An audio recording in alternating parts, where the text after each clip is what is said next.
Evangelio de Mateo capítulo 2. Cuanto más estudio la historia de Navidad, más me convenzo de que las condiciones actuales son mucho más parecidas a las de hace 2000 años, especialmente en Oriente Medio, pero en todo el mundo también.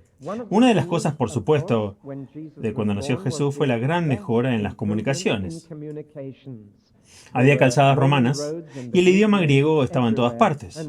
Y nosotros vivimos en un mundo en el que la comunicación ha mejorado enormemente en los últimos 50 años. Pero la similitud más sorprendente que me hace preguntarme de nuevo cuán cerca estamos de la segunda visita de nuestro Señor Jesús a este planeta es en la plenitud de los tiempos, tanto en la primera como en la segunda venida, cuando las condiciones sean las adecuadas. La segunda similitud es que cuando nació Jesús, el mundo occidental estaba insatisfecho con su propia religión. Buscaba en Oriente una nueva inspiración espiritual. Y las llamadas religiones místicas de Oriente se estaban extendiendo hacia Occidente, como hoy el budismo zen, o el yoga y no sé cuántas otras prácticas meditativas orientales que se están extendiendo hacia Occidente. Cuando nació Jesús, la parte oriental del mundo miraba hacia Occidente, occidentalizándose cada vez más, buscando ahí salvación y esperanza. Y esa es la situación actual. Occidente se orientaliza cada vez más, Oriente mira hacia Occidente. Y justo en medio de esta situación llega Cristo. El paralelismo es casi demasiado extraordinario, pero ahí está. Así, en los días de nuestro Señor hace 2000 años, el mundo romano miraba cada vez más hacia Oriente en busca de una nueva religión. Y la idea que nacería en Occidente un rey para todo el mundo se extendió por Oriente. Y es el resultado de esta doble mirada que surge la historia de la Navidad y los Reyes Magos que vienen desde Oriente para encontrar a este nuevo rey. Ahora bien, el capítulo 2 de Mateo ha sido extremadamente idealizado. Estoy seguro de que si estudian sus tarjetas navideñas verán cuánto se les ha hecho a estos Reyes Magos. Se les ha limitado también a 3. Se les ha convertido en reyes. Les han dado pieles de diferentes colores e incluso les han puesto nombres. Y todo esto es pura leyenda. Y no voy a decir nada al respecto. Además, hemos idealizado el capítulo 2 eliminando la parte que no nos gusta oír. No nos gustan las malas noticias en Navidad. Arruinan la historia. Tenemos a un australiano entre nosotros esta mañana y la Navidad australiana se ha visto bastante arruinada, esta vez por la noticia de Darwin, que incluso ha eclipsado a John Stonehouse. Pero la noticia del desastre de Darwin ha arruinado la Navidad para muchísimas familias. Y tuvimos las malas noticias en Navidad. No nos gustan las malas noticias en Navidad. Es el único momento que queremos protegernos de las cosas horribles que suceden. Así que la historia de Herodes y la matanza de los inocentes se elimina de las celebraciones navideñas. Apenas aparece en alguna obra de teatro navideña. Pero esta mañana veremos que es una parte vital de la historia. Vayamos ahora al capítulo 2. Empieza con la palabra después. Y una de las cosas que hemos hecho con la historia de la Navidad es adaptarla a una obra de teatro navideña de media hora. Por lo tanto, reunimos a los pastores y los Reyes Magos en el pesebre. Esto, por supuesto, nunca ocurrió. De hecho, fue mucho después del nacimiento de Jesús. Él no estaba en un pesebre cuando llegaron los Reyes Magos. Para entonces ya estaban en una casa, cuando terminó el censo, y María y José ya tenían habitaciones. Más que eso, tenían una casa. Habían decidido que el lugar adecuado para criar al hijo de David era la ciudad de David. Y sin duda, el oficio de carpintero de José ya estaba recibiendo pedidos. Así que alquiló una casa. Y probablemente meses, tal vez incluso más de un año, después del nacimiento de nuestro Señor, aparecen estos Reyes Magos, estos sabios de Oriente, al pequeño pueblo. Esto es solo para aclararles la situación, y que puedan olvidarse de los animales, del pesebre y de los pastores. Ahora estamos viendo algo que sucedió mucho más tarde, un evento completamente distinto. Los cristianos suelen celebrar este acontecimiento el domingo después de Navidad, que nos dan la impresión de que ocurrió casi inmediatamente. Pero claro, la Biblia condensa enormemente la historia y la historia de Jesús. Pero para el tercer capítulo de Mateo hemos saltado 30 años, así que ese es el tipo de relato express que tenemos. Así que esto es algo bastante distinto de la Navidad. Los Reyes Magos no forman parte de la Navidad, vienen mucho después. Así que veámoslos como un evento separado y veámoslo en sí mismo. Ahora bien, hay tres cosas que quiero decir esta mañana. Disculpen, pero primero hablaremos de los magos. Sigo pensando que esa es la pronunciación correcta. Pueden llamarlos magos, pueden llamarlos Reyes Magos o como quieras, pero no me gusta la nueva Biblia en inglés que lo llama astrólogos. Eso suena como si hubiera muchos gitanos, pero no lo eran. Voy a hablar de los magi y su estrella, luego de Herodes y sus sacerdotes, y finalmente de José y los ángeles. Primero que nada, los magos. ¿Quiénes eran y qué eran? Hasta donde sabemos, vinieron de Persia. Persia, ¿qué es ahora Persia? Eran los antepasados de lo que ahora llamamos persas, o parsis, que también significa persas, pero eran hombres que estudiaron el universo que los rodeaba, hasta donde les fue posible, mediante una seria observación científica. Y entre las cosas que estudiaban estaban las estrellas. Si los llamamos astrólogos les hacemos mucha menos justicia. Eran hombres que observaban este increíble caleidoscopio de luces sobre nosotros e intentaban encontrar algún orden o patrón en el cielo y relacionarlo luego con la existencia humana. Eso es un enfoque científico. Así que al principio, notaron que algunas estrellas se agrupaban en grupos que conservaban aproximadamente la misma forma y comenzaron a dar nombres a estas constelaciones, a estos grupos. Y estos nombres han llegado hasta nosotros incluso de hoy. De hecho, esta preocupación por el gobierno de la vida humana, por las estrellas, se refleja en los nombres de la semana. Domingo sería el día del sol en inglés. El sábado, día de Saturno. Y estos nombres han llegado a nuestra vida diaria sin que nos demos cuenta. Pero notaron que había ciertos grupos de estrellas que tenían patrones. Y cualquier psicólogo se divertiría mucho tratando de averiguar qué motivos lo llevaron a ver un animal ahí, el rostro de un hombre en aquel y una espada en el otro. Y hemos estado en noches estrelladas y hemos intentado distinguir la Osa Mayor y la Osa Menor, el cinturón de Orión y todo lo demás. Y primero notaron estos patrones. Luego comenzaron a notar que se movían en círculos, todos excepto una estrella en el medio, la estrella polar. Pero el resto estaba en movimiento. Y había un ciclo. Y entonces comenzaron a contar el número de ciclos y comenzaron a dividir el ciclo, los cielos, las secciones, casas en cada constelación. Y los signos del zodíaco surgieron de esto. Hasta ahora no hay nada malo con este tipo de estudio de las estrellas. Nada malo en absoluto. Estaban identificando lo que estaba sucediendo, etiquetándolo y conociendo el patrón de las estrellas. La pregunta crucial surgió cuando preguntaron esto. ¿Están los cielos, los ciclos de la vida humana relacionados con los ciclos de los cuerpos celestes? ¿Existe alguna conexión entre lo que sucede allá arriba y lo que sucede aquí abajo? Y esa es la pregunta crucial. Por supuesto, ahora nos estamos dando cuenta científicamente de que esto es así. Sabemos que existe cierta relación entre las manchas solares y la irritabilidad. Sabemos con certeza que las mareas suben y bajan porque la Luna viaja alrededor de la Tierra y que las olas que observamos y el mar subiendo y bajando se deben a un cuerpo celeste. Sabemos, por ejemplo, que cada partícula de mi cuerpo proviene de las estrellas. Y aunque esté hecho de polvo de estrellas, eso no me convierte en una estrella ni en una superestrella. Pero es un pensamiento, ¿no?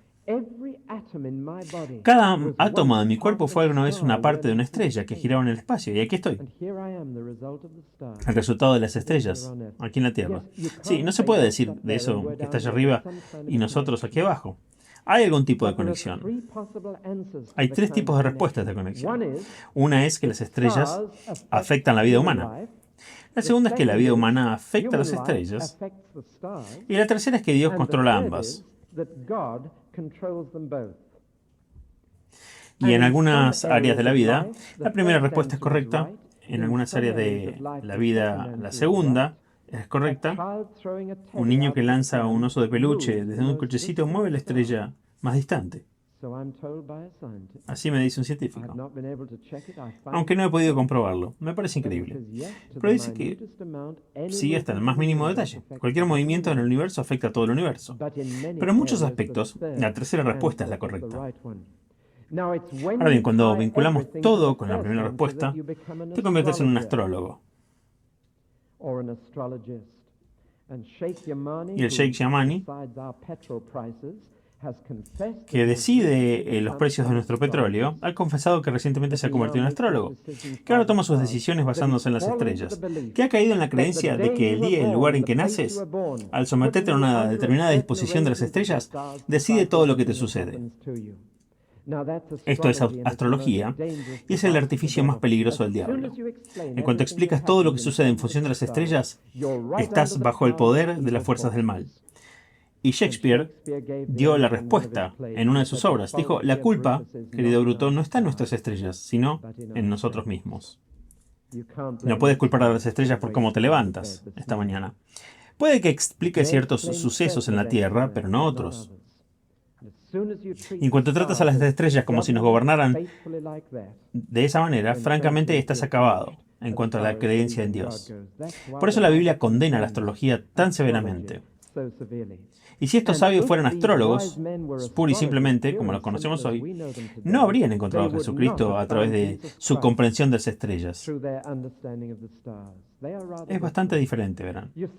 Nuestro conocimiento de las estrellas puede llevarnos en muchas direcciones diferentes. Puede llevarnos a decir que no hay Dios, o a decir que cuando considero el cielo, la luna y las estrellas, que son obra de tus manos, nos puede llevar a Dios. La ciencia puede llevarnos a la ciencia ficción, como ha hecho en muchos casos, o a la realidad. Es lo que hacemos con nuestro conocimiento. Estos magos hicieron lo correcto con su conocimiento de las estrellas y encontraron a Jesús. Pero hubo otros que no lo hicieron. Hay otros dos magos mencionados en el Nuevo Testamento. ¿Sabían? Uno se llama Elimas y el otro se llama Simón. Y en estos casos, los hombres con poderes ocultos, bajo el control de Satanás, hombres que no encontraban a Cristo, sino que están en contra de las ideas cristianas. Y la razón es que desviaron su conocimiento de las estrellas y sacaron conclusiones extrañas. Los magos estudiaron las estrellas y en particular supieron o buscaron un rey que naciera en el oeste y siguieron mirando hacia el oeste. ¿Qué tipo de estrella vieron? Sabemos que Kepler nos dijo que fue en el año 11 o antes de Cristo o en el 7 antes de Cristo. Desde la fecha correcta, en el 7 a.C., Saturno y Júpiter, dos de nuestros planetas en nuestro sistema solar, se encontraron, o parecieron encontrarse en el cielo, y se convirtieron en una conjunción de estrellas vívida y brillante. Eso fue en el año 7 a.C., y Kepler se basó en los registros modernos para deducirlo. ¿Fue así como vieron el cometa Halley? Ahora saben de cometas, gracias a uno que de hace aproximadamente un año. El cometa Halley cruzó el cielo en el año 11 a.C. ¿Fue eso lo que vieron? O aún más extraordinario, sabemos por registros contemporáneos que entre el 5 a.C. y el 2 a.C., durante ese periodo, una estrella llamada Sirio salió muy brillante al mismo tiempo que el sol salía por la mañana, pero en el extremo opuesto del cielo. Y la estrella salió brillante por la mañana. Lo interesante es que el nombre de esa estrella significa nacimiento de un príncipe. Y bien pudo haber sido la estrella que vieron. Pero con su conocimiento, no dijeron que las estrellas estaban afectando algo en la Tierra. Dijeron con razón que algo en la Tierra estaba afectando a las estrellas. Ahora ven la diferencia con la astrología. Un astrólogo dice que al nacer las estrellas son fijas y que uno debe moverse según ellas. Pero estos hombres dijeron lo contrario. Dijeron que lo fijo es lo que sucedía en la Tierra y eran las estrellas las que tenían que moverse según lo que sucedía en la Tierra.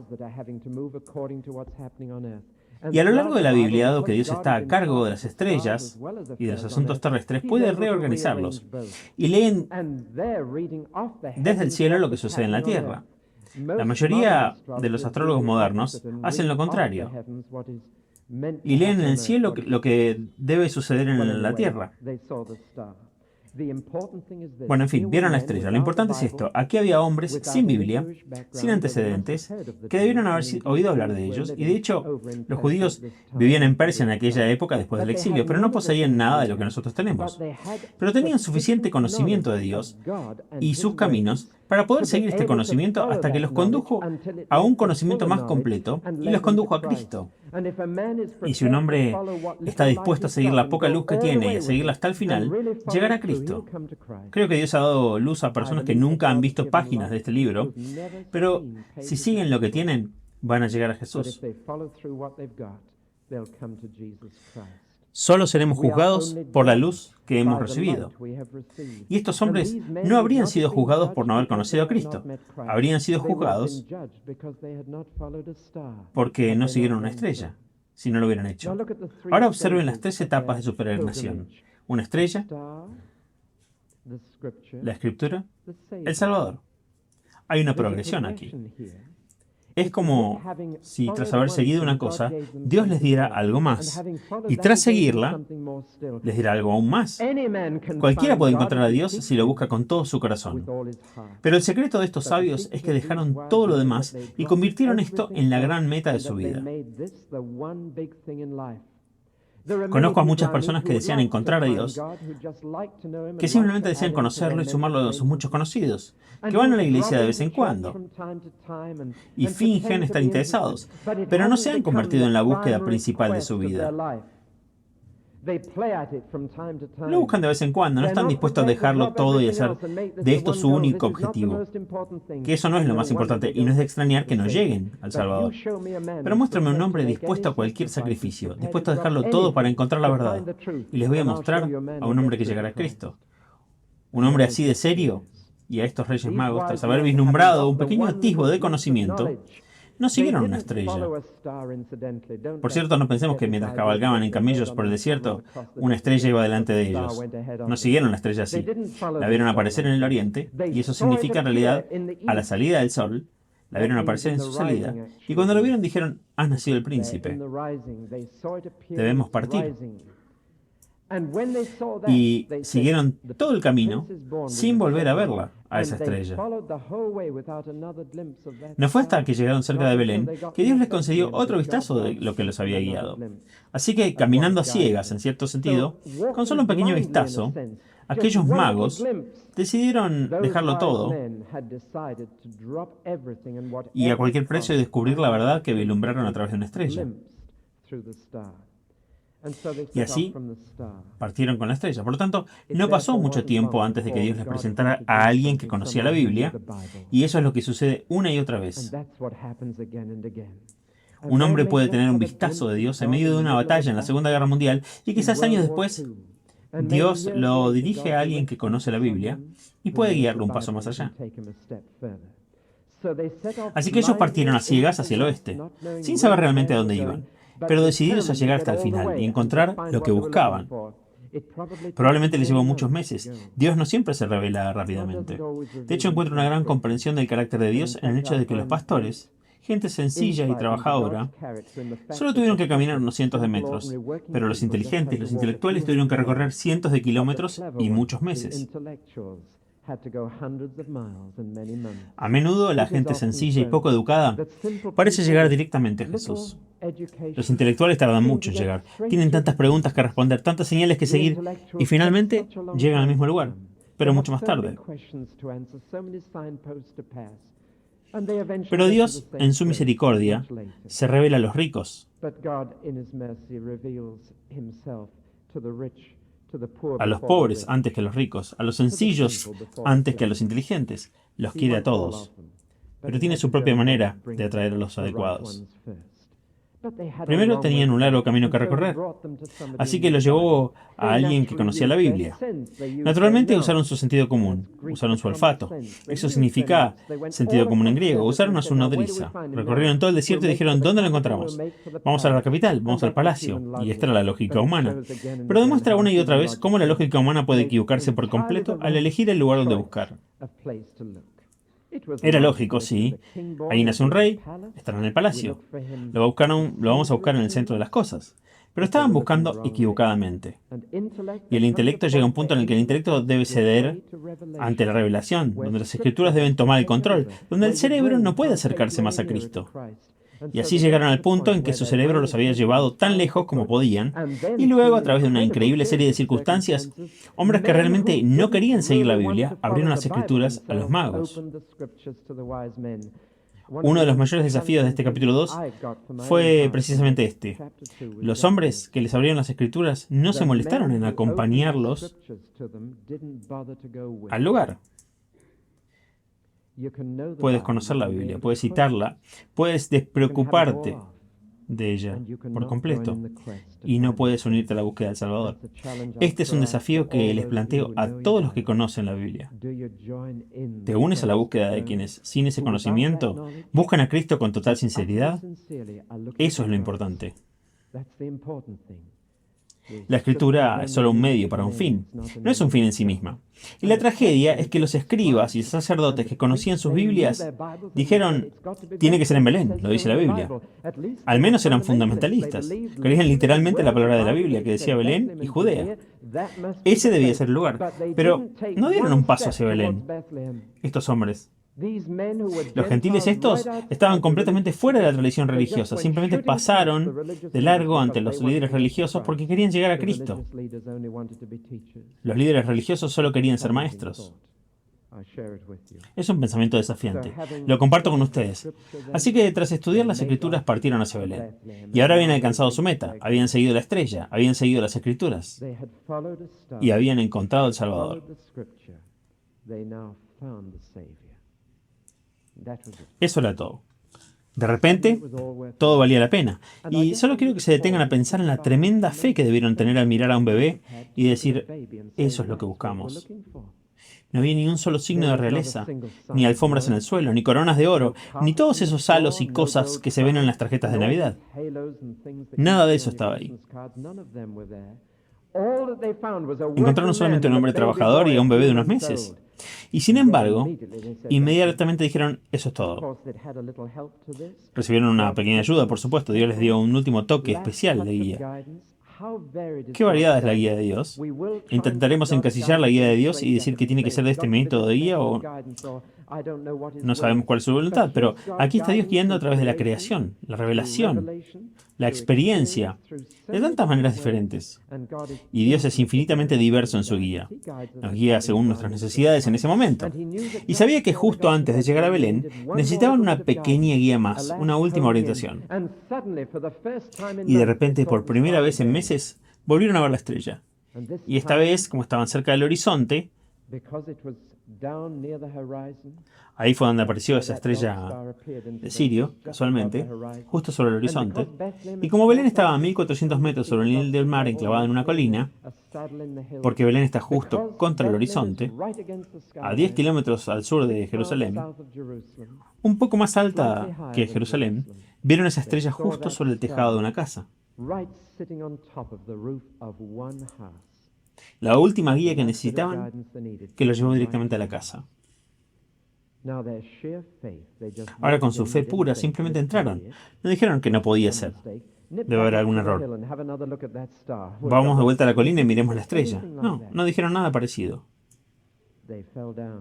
Cayeron, se postraron y dieron. Leí un pequeño comentario devocional sobre esta semana. No recuerdo las palabras exactas, pero la esencia me pareció muy conmovedora. No solo dieron, sino que vinieron, vieron y adoraron. Una cosa es dar. Otra cosa es venir y ver antes de dar. Otra cosa es adorar además de dar. Traeremos nuestras ofrendas al final de este servicio. Me alegra que hayan venido a darlas. Me alegra que hayan venido a ver. Espero que también hayan venido a adorar. Verán, Cristo no solo quiere nuestras ofrendas. Podría haberse quedado en casa y enviar un cheque. Él quiere que vengamos, que adoremos y que donemos. Todo es parte del programa general. Y estos hombres vinieron a entregarse antes de venir a dar sus ofrendas. antes de abrir sus tesoros. Se postraron. Vinieron a ofrecerse como súbditos de este nuevo rey. Vinieron a decir, pase lo que pase en tu país, ya sea que tu gente te reciba o no. Recuerda que hay un pequeño grupo de hombres que buscan una salida en Persia y siempre encontrarás su lealtad. Siempre los encontrarás listos para seguirte. Es el momento más hermoso cuando se postran y adoran. Muchas cosas se interpretaron sobre los regalos que dieron. La interpretación más común y apropiada es que el oro es para la realeza, para un rey. El incienso es para un sacerdote o un dios. Y la mirra es para embalsamar un cadáver. Difícilmente se podrían haber encontrado 3 regalos más apropiados para el niño Jesús. Por su realeza, por su deidad y por su mortalidad y sufrimiento. Terriblemente apropiado. Pero quiero interpretar un par de cosas más sobre los regalos. Primero, su gran valor. Estos hombres abrieron sus tesoros.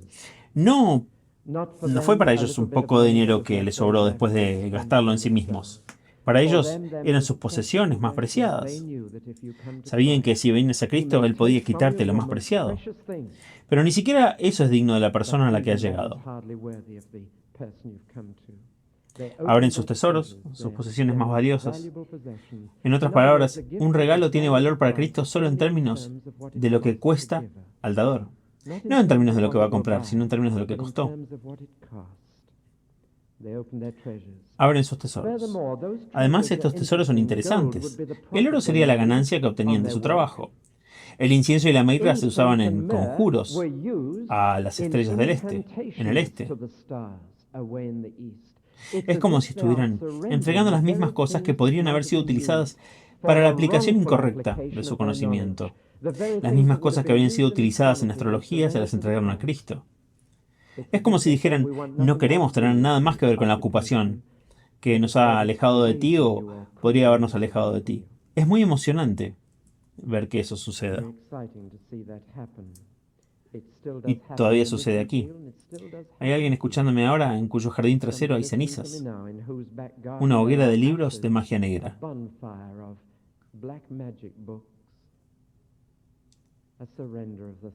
Una entrega de las cosas que podían desviarlo de Cristo. Y ellos trajeron sus regalos. Bueno, trajeron sus regalos. Debemos dejar a los Reyes Magos. Podríamos decir muchas más cosas sobre ellos, pero no lo voy a hacer. Voy a pasar a Herodes y los sacerdotes. No sé si recuerdan que hace 2 años prediqué sobre Herodes y simplemente revisé mis notas sobre él para ver qué personaje tan increíble era. La imagen es muy diferente ahora en los versículos 3 al 18. Sé que solo se ve una estrella cuando está oscuro, o cuando es el amanecer o el atardecer, pero durante la primera parte del capítulo hay una tremenda impresión de luz, ¿no? Luz por todas partes, oro brillante, estrellas resplandecientes. Pero al llegar a la sección intermedia, de repente se juntan las nubes de tormenta, y llegan las sombras, y hay oscuridad y horror. Ahí está Herodes con el rostro y el corazón negros, tramando actos negros. Y luego está la matanza de quizás 20 o 30 bebés inocentes. Es una escena horrible. Ahora bien, Herodes tenía un carácter muy heterogéneo. No en vano se lo llamó el Grande. El Grande. Un historiador contemporáneo lo llamó una bestia excepcional. Eso lo resume todo. Mitad judío, mitad edomita, mitad descendiente de Jacob, mitad de Esaú. Ambos descendientes de Abraham, por supuesto, pero Jacob y Esaú, ¡qué mezcla! Y me temo que tenía lo peor de Jacob. Y aún así era bueno y malo a la vez. Eso sí, era más grande que la vida misma. Todo era a gran escala. Todo era un gesto. Herodes el Grande. Pero aquí están algunas de las cosas buenas que hizo. En primer lugar, fue un gobernador muy eficiente. Estoy leyendo mis notas de hace 2 años. Logró mantener la paz en Oriente Medio durante 33 años. Y eso fue un logro increíble. Por eso Jerusalén se perturbó cuando se supo de otro rey. Temían una guerra civil. También fue un hombre tremendamente constructivo. Un palacio en el muro occidental de Jerusalén, una fortaleza en el noroeste del templo, un puerto artificial en Cesarea, cuyos restos aún se pueden ver, una nueva ciudad en Samaria, nuevos edificios por todas partes, y hoy están excavando las gigantescas piedras que colocó Herodes. Hay que ver esas piedras para creerlas. Nunca ha habido piedras como esas. ¡Qué constructor! Más que eso, fue un hombre generoso. en tiempos difíciles, remitía los impuestos, y cuando la hambruna azotaba el país, fundía su plato de oro para alimentar a los pobres. Este era Herodes el Grande, un hombre que mantenía la paz y el orden, un hombre generoso, un hombre que cuidaba de los pobres. ¿Qué salió mal? ¿Por qué estaba tan celoso? Y la respuesta es que no tenía derecho a estar ahí. Se autodenominaba él mismo rey de los judíos. Pero los romanos le dieron ese título y Herodes era un político brillante. Logró mantener la confianza de Augusto y Antonio, lo cual fue una hazaña increíble. Fue el único hombre que lo logró. Y mantuvo la confianza de ambos. Y Cleopatra deseaba Judea, la deseaba desesperadamente. Y Cleopatra le dijo a Antonio, no puedo tener Judea, pero Herodes la obtuvo y la conservó. Menudo hombre para desafiar incluso a Cleopatra y a Antonio. Y se puede leer toda la historia si les interesa. ¿Pero qué salió mal? Bueno, en primer lugar, era muy impopular. Construyó grandes edificios, pero no porque fuera popular. Fue elegido por los romanos, no por los judíos. Un hombre de sangre mezclada. No era aceptable. Pero Herodes lo consiguió y lo mantuvo. Y puedes volver a leer toda la historia si te interesa. Primero que todo, era muy impopular. Hizo grandes edificios, pero no porque fuera popular. Fue por los romanos, no por los judíos. Un mestizo, un hombre de sangre mezclada, no era aceptable. Y era multirreligioso. Para los judíos esto era horrible. Él construiría un nuevo templo a Jehová, lo cual lo hizo. Siguió construyéndolo durante toda la vida de Jesús. El magnífico templo de Herodes a Jehová, fue destruido solo 30 años después de la muerte de Jesús, pero 40 años después de su muerte. Pero si construyó un templo a Jehová aquí, construyó otro a los dioses romanos por allá y otro templo a Augusto, el emperador romano, en un tercer lugar. Era multirreligioso, y para el judío eso no era lo correcto. Pero lo tercero era que era tan inseguro que no soportaba a un rival. Y había una familia en Judea que podía reclamarle el trono. La familia Asmonea. ¿Qué hizo entonces? Se casó con la hija de la familia, Mariam, y luego procedió a asesinar al resto de la familia. Uno por uno, los mandó a asesinar hasta que Mariam fue la última que quedó. Luego la mató a ella, a su propia esposa, y luego mató a sus dos hijos, uno por uno. Luego mató a otros hasta que finalmente este hombre debió haber asesinado a miles. Mató a todo el Sanedrín judío, el consejo, cuando llegó al poder para que ninguno de ellos conspirara contra él. Y supongo que el toque final de Herodes fue este, que al morir ordenó que todos los nobles de Jerusalén fueran asesinados en el mismo momento en el que él murió para que hubiera llanto en Jerusalén por su muerte. Él sabía que nadie lloraría por él. Ahora, ¿por qué esta inseguridad insensata? Bueno, como he dicho, en el fondo era porque sabía que no tenía derecho a estar en la posición en la que estaba. Así que cualquier rival era una amenaza y él los combatía con fiereza, con sangre derramada. Y por eso cuando llegaron los Reyes Magos, se puede entender su reacción. Era un anciano de 70. Y cuando digo anciano, 70 años en aquellos días era muy viejo. Un anciano de 70 estaba en un pie de la tumba cuando nació Jesús. Jesús no era una amenaza, porque cuando Jesús creció, Herodes ya estaría en la tumba. Pero la amenaza persistía. Herodes intentó destruir a Jesús. Para él la vida humana era insignificante. Y la matanza de los inocentes le recordó a Mateo algo de Jeremías, el escritor más triste de las Escrituras. Lean el libro de Lamentaciones. ¿No les importa a todos los que pasan por el camino? Está todo ahí, la agonía. En tiempo de Jeremías, él imaginaba un cadáver llorando. Es un pasaje conmovedor de Jeremías 31. La tumba de Raquel se encuentra a las afueras de Belén, junto al camino donde murió al dar a luz. Jacob la enterró ahí, junto al camino.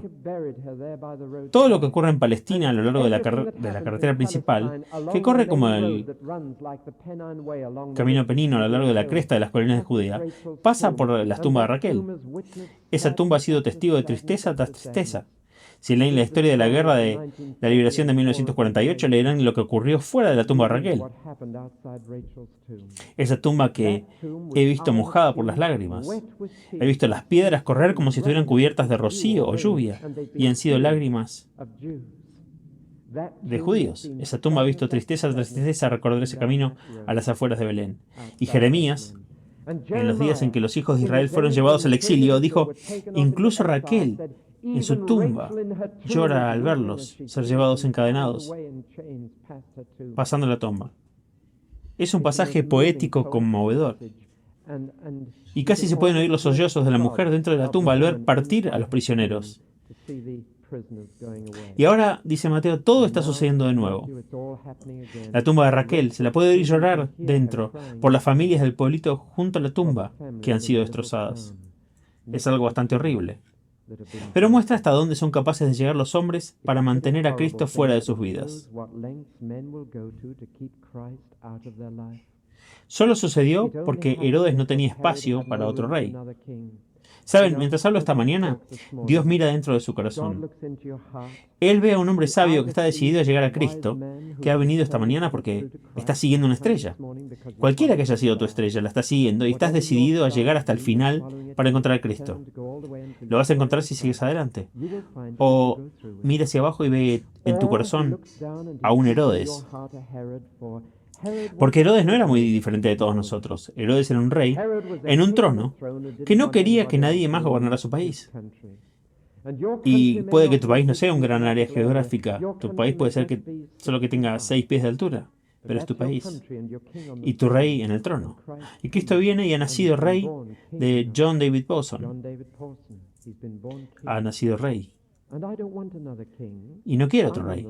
Yo estoy en el trono, estoy a cargo de mi vida. Voy a decidir lo que haga. No quiero otro rey fuera de mi vida. Una cosa es segura. Esto. Si aparto a Cristo del trono de mi vida, voy a lastimar a otros al hacerlo. No puedo evitar herir a otros y causar dolor y sufrimiento, que de otro modo no habrían sucedido. Así que hay un Herodes en cada uno de nosotros que dice, sé que no tengo derecho a ser rey de mi vida, pero quiero serlo. Soy rey de mí mismo y no voy a aceptar a otro. Quiero pasar ahora al tercer personaje. Quiero hablar de José. Quizás el tercer tipo de persona aquí esta mañana sea José. Aleluya por eso. Me atrevo a decir que todos ustedes pueden dividirse en uno de estos tres. O buscan al niño Jesús y lo buscan sinceramente hasta encontrarlo, o se han dado cuenta de que ha venido como un rival para ustedes y que quiere el trono de su corazón. O, como José, independientemente de cómo Dios les hable, van a confiar y obedecer. Aleluya por José. Cuanto más se piensa en él, mejor se ve su carácter. María estaba dispuesta a llevar al Hijo de Dios. José estaba dispuesto a llevar a María y al Hijo de Dios para asumir toda la responsabilidad. Era un hombre fuerte y silencioso, de que no se registra ni una sola palabra. Este hombre es un hombre que cuando Dios le decía que hiciera algo, se levantaba y lo hacía. Dios no pide más. Un hombre encantador, José. Ahora, era guiado por sueños. No puedes arrebatarle todos los sueños al Señor. Pueden venir de tu subconsciente, pueden venir de Dios, pueden venir del diablo. Creo que José tenía muy claro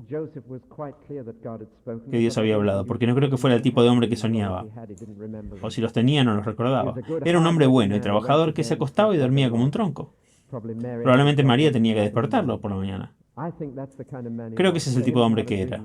Para él tener un sueño era todo un acontecimiento. Y tener un sueño tan claro y recordarlo a plena luz del día, como era un hombre práctico, estoy seguro de que significó mucho para él. Y Dios le habló a través de 2 sueños. De sueños. Hemos tenido a Dios hablando a través de una estrella, a través de las Escrituras, a través de sueños. ¿De cuántas maneras más hay en las que Dios puede guiar a través de la creación, la revelación y la experiencia? Pero lo importante es que se levantaba cada vez. Y si Dios le decía, ve allí, se levantaba e iba. Y si Dios le decía, regresa, se levantaba y regresaba. Y si no lo hubiera hecho, podríamos decir, humanamente hablando, que Jesús nunca habría sobrevivido su primer año. O, divinamente hablando, habríamos tenido que decir que Dios había tenido que tomar otras medidas. Pero lo mejor de todo es que Dios nunca tuvo que tomar otras medidas, porque José hizo lo que se le dijo. Fue a Egipto, era un país extraño, pero era el más cercano fuera del poder de Herodes. Ya había 1 millón de judíos viviendo en Alejandría, así que había parientes y amigos ahí. Era el país más cercano fuera de la jurisdicción de Herodes. Era el lugar más obvio a donde ir. Pero al ir a Egipto, José estaba repitiendo inconscientemente la historia de 1500 años antes. Había sucedido eso.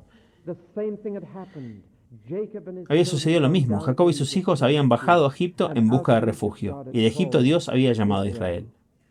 Y por eso Mateo señala la profecía de Oseas. De Egipto llamé a mi hijo. Es como si el niño Jesús tuviera que recorrer toda la historia de su raza. Existía la idea de que en el vientre materno el feto humano recorría la historia de la raza humana y las diversas etapas de la evolución. Estoy seguro de que has oído esa teoría. No hay nada nuevo en ella, por cierto, pero era una teoría que recapitulaba el embrión todo lo que tu raza ha pasado, y por lo tanto, en ciertas etapas, el feto se parece al feto de un animal, un ave o un pez. Eso no es cierto. Pero lo que sí es cierto es que Jesús como bebé revivió toda la historia de Israel. Bajó a Egipto, huyó allí, fue rescatado de allí, fue traído de vuelta a la tierra prometida. De Egipto he llamado a mi hijo. La historia se repite. Lo que Israel pasó, él lo pasó. Por eso, cuando fue tentado en el desierto, como Israel fue tentado en el desierto, respondió al diablo citando del libro de Deuteronomio las mismas palabras con las que Dios protegió a su pueblo a su regreso. Si lo estudian con atención van a descubrir que toda la historia de Israel está ahí, en la vida de Jesús. La historia se repetía en Jesús. Y así, José regresó a Israel y encontró a Arquelio, hijo de Herodes, en el trono. Era bastante triste porque Arquelio heredó todos los defectos de su padre y ninguna de las cosas buenas. Al llegar al trono, asesinó a 3000 gobernantes, líderes del país, para asegurarse el poder.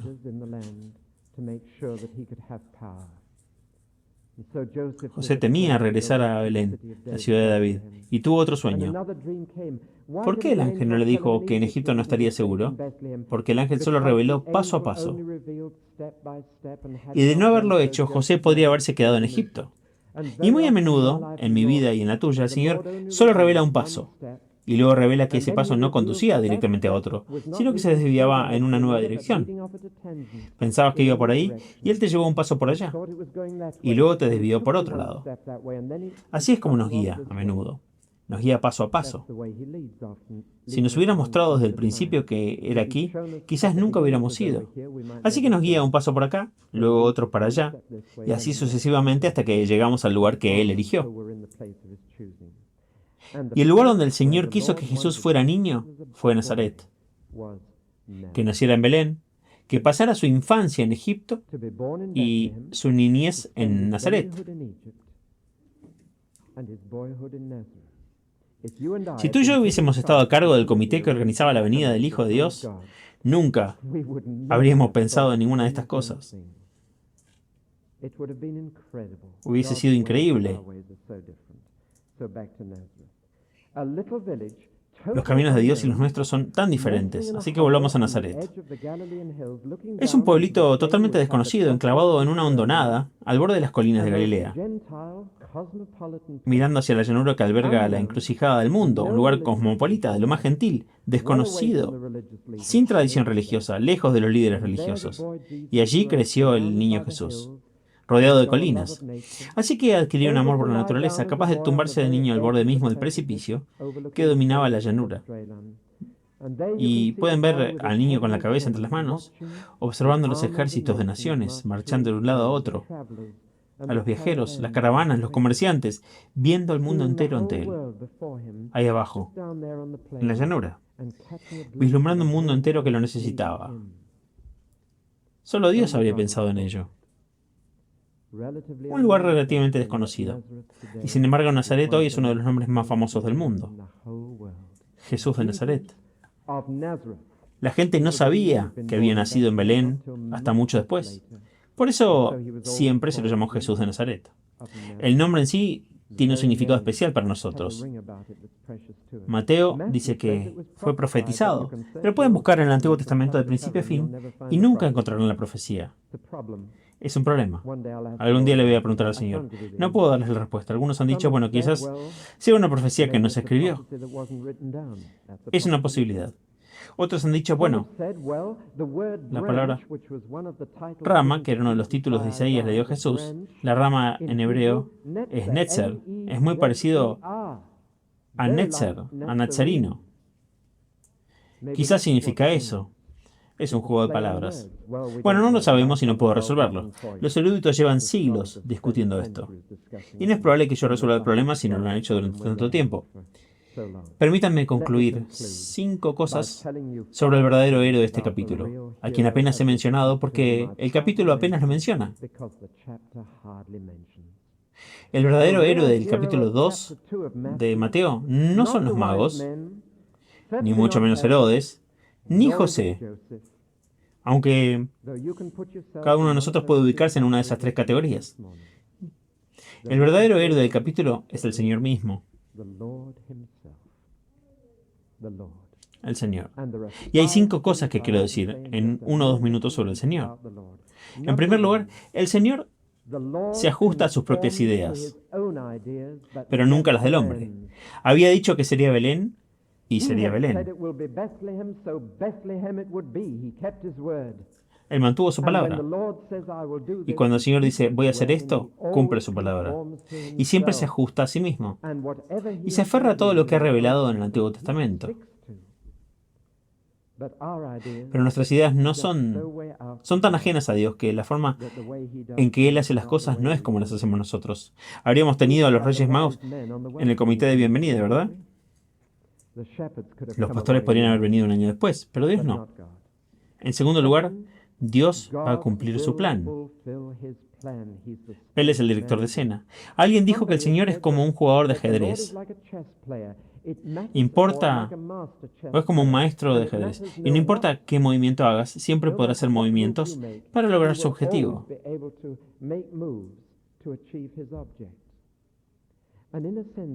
Y en cierto sentido eso es lo que vemos en Mateo capítulo 2. Ni los héroes del mundo pueden impedir que se cumpla el plan de Dios.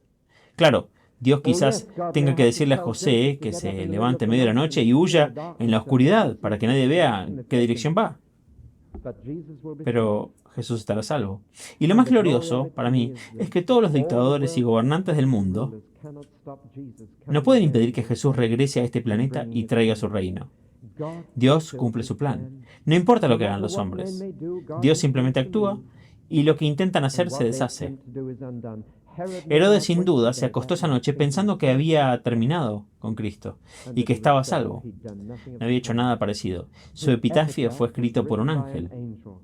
Aquellos que atentaron contra la vida del niño han muerto. Y eso sigue siendo cierto para todos los dictadores del mundo. Stalin dijo que exterminaría el cristianismo en Rusia. Y es así como los dictadores de hoy intentan matar al niño Jesús. Intentan matar a los cristianos. Es la única forma de llegar a Él. Así que intentan matarlos. Y quienes atentaron contra la vida del niño están muertos. Stalin está muerto. Y todos los demás dictadores que intentaron acabar con Cristo, acabando con el cristianismo, están muertos. O lo van a estar. Pero el plan de Dios se va a cumplir. La tercera cosa sobre Dios es esta. Está dispuesto a dar luz a quienes estén dispuestos a buscar con todo su corazón. Está dispuesto a guiarlos si están dispuestos a ser guiados. Y si un hombre habla en serio y no juega, si de verdad dice, estoy dispuesto a llegar hasta el final, cueste lo que cueste, mi tesoro, mi trabajo, pase lo que pase, estoy dispuesto a llegar hasta el final, pero debo encontrar la verdad y debo encontrar a este rey, Dios está dispuesto a guiar a quienes estén dispuestos a ser guiados, y lo llevará al siguiente paso, y al siguiente. La cuarta cosa es esta. Dios es un Dios que se esconde. ¿Saben? Pueden leer toda esa historia y convertirla en una obra de teatro navideña sin pensar ni una sola vez en Dios. Pueden pensar más en los ángeles que envió que en el Señor. Cuán silenciosamente se concede este maravilloso don. Así Dios imparte a los corazones humanos las bendiciones de su cielo. Cuán silenciosamente. El director de escena, sí, pero el director de escena entre bastidores. Da la impresión de que Dios no está en el escenario, que está manipulando desde atrás, que los hilos se mueven desde arriba. No se puede ver a Dios. No directamente. Y por eso Herodes pudo acostarse y dormir después de todo lo que hizo, porque Dios no se había impuesto a Herodes ni a nadie más. Dios no se impone a la gente. No ahora. Lo va a hacer algún día, cuando aparezca en su Hijo, en gloria. Pero por ahora un hombre puede ir a la iglesia un par de meses y puede ausentarse durante los próximos 20 años, y Dios no lo va a obligar a regresar. Un hombre puede vislumbrar a Cristo a la distancia y luego irse y olvidar todo lo que ha visto sin que Dios le obligue a recordarlo. Dios es un Dios que se esconde. Lo hace con tanta discreción, con tanta suavidad, con tanta humildad. Para Dios, para cualquiera que puedes ignorarlo. Y lo quinto que quiero decir sobre el Señor, el héroe en este capítulo, es quizás lo más profundo y lo más difícil de aceptar. Que el Señor es un Señor que permite el sufrimiento de los inocentes. No, Dios causó la matanza de los bebés en Belén, ¿no? Al enviar a Jesús, provocó que eso sucediera. Debió saber que iba a suceder. Y no intervino para salvar a esos bebés, ¿verdad? Y podría haberlo hecho. Este es el gran problema del sufrimiento. ¿Por qué Dios permite el sufrimiento de los inocentes? ¿Por qué permitió que esas 20 o 30 familias perdieran a sus hijos? Podrían no tener otro. ¿Por qué permitió que sucediera? Él es un Dios dispuesto a dejar sufrir a los inocentes. Y sin embargo aquí, el conflicto, la cuestión del sufrimiento, alcanza su punto más álgido, porque le dijo a José que salvara a su bebé. Aquí tenemos a un Dios que protege a su propio bebé y permite que maten a otros bebés inocentes. Así es como el mundo clama contra Dios. Dios, ¿por qué permites que esto suceda? Y se puede plantear esta pregunta en muchas otras maneras, pero está ahí en este capítulo. ¿Por qué Dios protegería a su propio hijo y a ninguno de los demás? Cuando en cierto sentido su hijo fue la causa y estos otros eran inocentes. Y esto se llama la matanza de los inocentes. El día de la inocencia. Bueno, tenemos que afrontar algo más con mucha honestidad. Tenemos que decir que Dios es un Dios que permitirá el dolor y el sufrimiento, si de ello surge algo bueno. Que Dios es un Dios que dejará sufrir a los inocentes y que permitirá que nos hagamos daño unos a otros. Que Dios es un Dios que le dará a Herodes mucha libertad. Al final, puede que sea pero Dios es esa clase de Dios. Y Dios también te ha dado esa libertad. La libertad de lastimar a tus hijos, la libertad de lastimar a tus amigos. Dios te ha dado esa libertad. Él no protege a las personas entre sí. Nos da la libertad tanto de ayudarnos como de lastimarnos. Tenemos que afrontarlo. Pero quiero que vayan un poco más allá de esta historia. Es cierto que salvó a su propio bebé de esto y dejó morir a otros sin mover un dedo para ayudarlos. Pero ¿por qué salvó a su propio bebé? ¿Por qué iba a protegerlo durante toda su vida y llevarlo a una vejez pacífica en cama? No. Algún día, el mayor inocente iba a enfrentar el mayor sufrimiento por la voluntad de Dios. Y Dios permitiría que sucediera y sacaría algo bueno de esto. La cruz iba a suceder 33 años después. Si Dios nunca hubiera enviado a Jesús a María, María nunca habría tenido una espada atravesada en su propio corazón. Dios está dispuesto a causar dolor, si sus propósitos lo requieren. Si se le ha dado cierta libertad al mal en el mundo. Pero como yo lo veo, si Dios hubiera permitido que Jesús fuera asesinado por Herodes, la muerte de Jesús nunca podría haber sido un sacrificio por el pecado.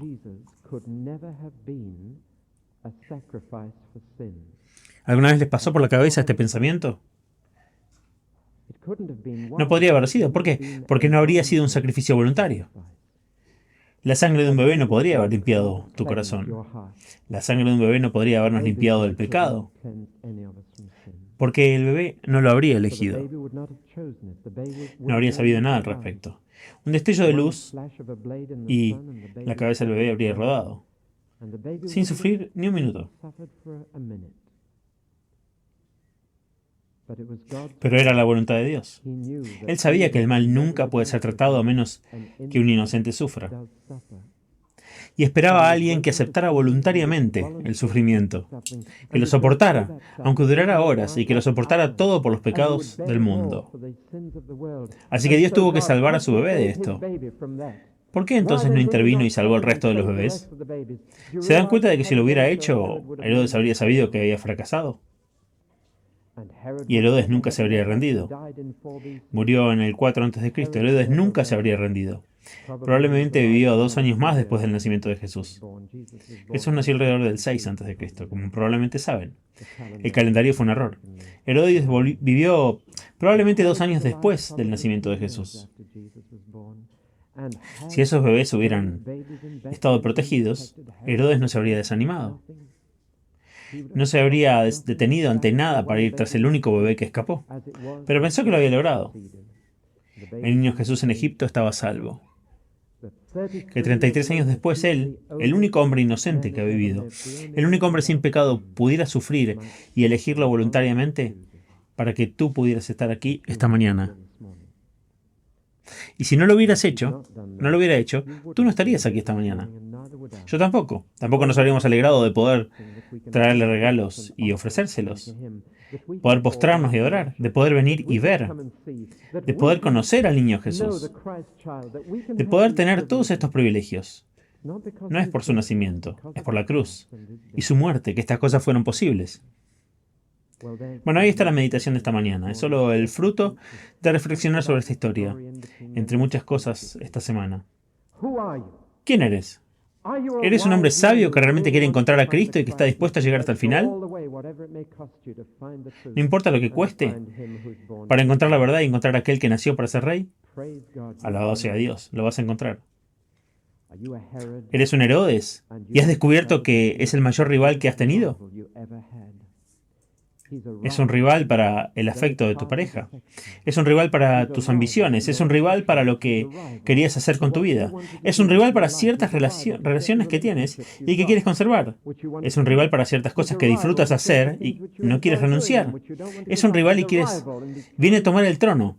Y te has dado cuenta de esto y estás conspirando, incluso ahora, aunque quizás hayas llegado a adorarlo. ¿Cómo puedo deshacerme de él? ¿Cómo puedo sacar todo esto de mi vida? Eres Herodes. ¿Eres José? ¿Eres José?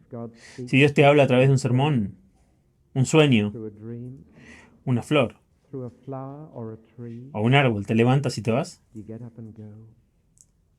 ¿Quieres simplemente levantarte y estar donde Él quiere que estés? Si Él te quiere en Egipto, en Israel, Belén, Nazaret, India, África, Groenlandia. Hace poco hablaba con un amigo que un familiar le dijo: Señor, iré a cualquier parte del mundo, pero no me envíes a un clima caluroso. No puedo soportar el calor. Así que ahora está en Groenlandia como misionero. El Señor le creyó y le dijo: vete allá, te enviaré allá. Y él se levantó y se fue. Y por lo que sé, si Dios le hubiera enviado a un clima caluroso, se habría ido. Y hay jóvenes, y quizás personas mayores aquí hoy, y Dios dice: te quiero en otro lugar. Quiero que vayas allá. ¿Eres un José? Y tal vez Dios diga: quiero que te quedes aquí en Guildford. Quiero que seas una luz aquí. Quiero que tengas al niño Jesús en tu hogar, en Guildford.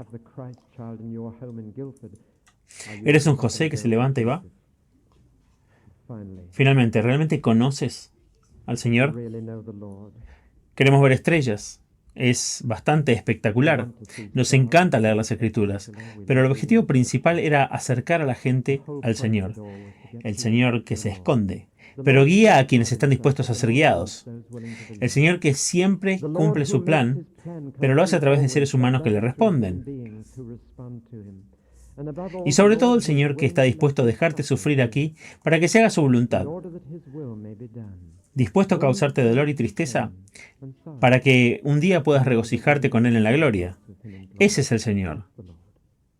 Oremos.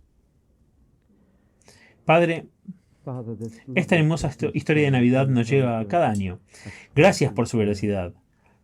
su realidad, las personas reales que la protagonizan, sus sentimientos, sus pensamientos, sus reacciones. En la historia nos vemos a nosotros mismos en algún lugar. Pero Señor, en la historia te vemos.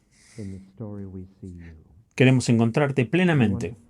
Algunos te han conocido, otros quizás no. Pero Señor, queremos conocerte plenamente. Queremos acompañarte hasta el final, a donde sea que nos lleva. Así que llévanos en este último domingo del año, este domingo de Epifanía, y danos a cada uno nuestra propia estrella. Oramos, sea cual sea esa estrella. Lo pedimos en el nombre de Jesús y por su amor. Amén.